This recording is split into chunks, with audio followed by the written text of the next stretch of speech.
Good morning বন্ধুরা, welcome back to my channel Poly লাইফস্টাইলে তোমাদের সবাইকে সুস্বাগত জানাই। আর সকালবেলায় দেখো আমি ঘরের সমস্ত কাজ সেরে নিয়েছি, বিছনাটা তুলে নিয়েছি। আর ওই ঘরে আমাদের ঘরে বিছনাটা তুলতে পারিনি, যেহেতু ওর বাবা আর ছেলে ঘুমাচ্ছে, তার জন্য আমি আজকে রবিবার, তাই জন্য ডাকাডাকি করিনি। আমি ঘরের সমস্ত কাজ সেরে তারপর ওর বাবা উঠলো, একসঙ্গে চা আর কেক নিয়ে বসেছি। আর এই ডিসেম্বর মাস পড়তে না পড়তেই আমাদের বাড়িতে মানে বিভিন্ন রকমের কেক আসবে। ওর বাবা নতুন নতুন যখন যেই কেক ওঠে না ওঠে ওর ছেলের জন্য আমাদের জন্য নিয়ে আসে, আর ওর দাদাও নিয়ে আসে, মানে ওর ঠাকুরদাদা ওর জন্য। তো যখনই দোকানে যাবে মানে বাড়ি ফিরে আসে, ফেরার পথে ওর জন্য নতুন নতুন কেক, নতুন নতুন খাবার নিয়ে আসে। হ্যাঁ, এটাই হলো একটা ঠাকুরদাদা বা ঠাকুমাদের কাছে একটা আবদার। আর যেহেতু ঠাকুমা নেই, দুঃখের বিষয়, খুব খারাপ লাগে, ঠাকুমার আদরটা পাইনি। আর আমার শাশুড়ির কথা, আমি তো আমার বিয়ে হয়েছে, আমি শাশুড়ির কথা মানে শাশুড়িকে দেখিনি, তা শাশুড়ির কথা সবার কাছে শুনি, খুব ভালো একজন মানুষ ছিলেন। তা যাই হোক, পোড়া কপাল আমার, আর আমার ছেলেরও পোড়া কপাল। ও ঠাকুমাকেও চোখে দেখতে পারলাম না, আর আমি আমার শাশুড়িকেও চোখে দেখতে পারলাম না। তাই যাই হোক বন্ধুরা, তা সকালবেলা চা আর কেক নিয়ে বসেছি, আর এদিকে খুব হাসাহাসি করছি আমার বর আর আমি। তা খুব ভালো লাগছে, জানো না তো, এই শীতটা ভরেই আমাদের এই কেকটা চলবে। এই যতদিন এই শীত থাকবে ততদিন আমাদের এই কেক, তারপর আর শীতের যে খাবারগুলো, সেই খাবারগুলো চলবে। তা বন্ধুরা দেখতে থাকো আমার এই ভিডিওটা, তোমরা কেউ স্কিপ করো না, আর আশা করি তোমাদের সকলে ভালো লাগবে। বন্ধুরা দেখো, এই যে এখন কত বেলার সময়, এত বেলাতেও ভাত খেতে বসেছে। খেলছিল, আজকে রবিবার খেলছিল, তাই জন্য খেলতে খেলতে ওর খাওয়ার কথা ভুলে গেছে। এই ডাক দিলাম, বলছে মা খিদে পেয়েছে, ভাত দাও। তা ডিম সিদ্ধ আলু সিদ্ধ ভাত দিয়ে দিয়েছি, ও খাক। আর এদিকে আমি ঘরের সমস্ত কাজ সেরে ঠেরে তোমাদের কাজটা একটু শেয়ার করতে পারিনি। তাই যাই হোক, সমস্ত কাজ সেরে টেরে আমি স্নান পুজো হয়ে গেছে। স্নান পুজো করার পর আমি চলে আসলাম রান্নাঘরে। রান্না স্টার্ট করতে হবে, যেহেতু অনেক বেলা হয়ে গেছে।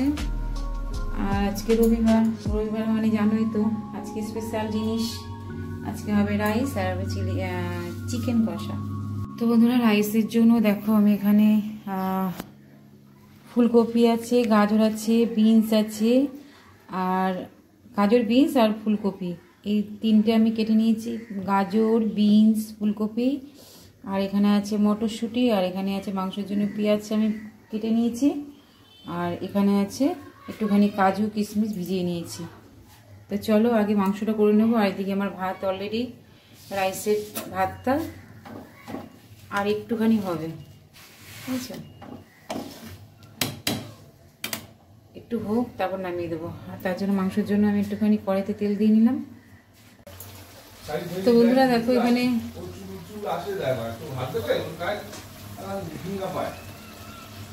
মাংসের জন্য আমি এই মশলা দিয়ে নিলাম, পেঁয়াজ, রসুন, আদা, লঙ্কা বাটা, শুধু জিরেটা আমি দিইনি।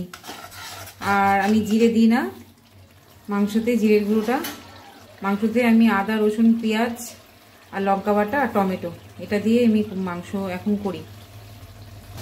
বন্ধুরা, কাশ্মীরি গোল লঙ্কা তো দিয়ে নিলাম, এখানে আর একটুখানি হলুদ দিলাম। এই মাংস রান্না করাটা সবাই জানো, আর আমি এভাবেই রান্না করি। অনেকে ম্যারিনেট করে তারপর রান্না করে, আমি ম্যারিনেট করি না, আমি এইভাবেই রান্না করি।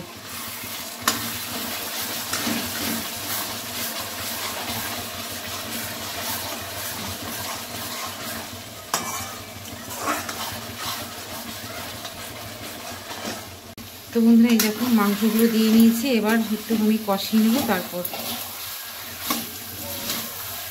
এক হাত দিয়ে ভিডিও করছি আর এক হাত দিয়ে রান্না করছি, একটু অসুবিধা হচ্ছে, তোমরা একটুখানি বুঝে নিও। কালারটা এখনই এত সুন্দর এসছে, আমি একটু ঢাকা দিয়ে রান্না করি, তো কালারটা খুব সুন্দর আসে। একটু মানে একটু কম আজে ঢাকা দিয়ে রান্না করলে খুব সুন্দর কালারটা আসে, আর খেতেও খুব সুন্দর হয়। আর একটু ঢাকা দিয়ে নিলাম।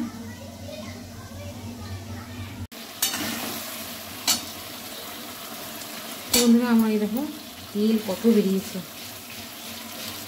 মাংসের জন্য একটু বেশি তেল দিইনি। তো যাই হোক বন্ধুরা, মাংসটা কষানো আমার হয়ে গেছে। এবার একটুখানি হালকা জল দেবো, জল না দিলেও হয়, তবু আমি একটু হালকা জল দিই, তো মাংসটা আর একটুখানি ভালোভাবে সিদ্ধ হয়ে যাবে। ঠিক আছে, তো বন্ধুরা এই দেখো আমার রাইস কমপ্লিট হয়ে গেছে। আর এখানে আমি পাঁপড় ভাজা ভেজে নিয়েছি, আর এখানে আছে চাটনিটা হচ্ছে, চাটনিটা হয়ে গেলে হয়ে যায়। তা চলো খাবার টেবিলে দেখা হবে।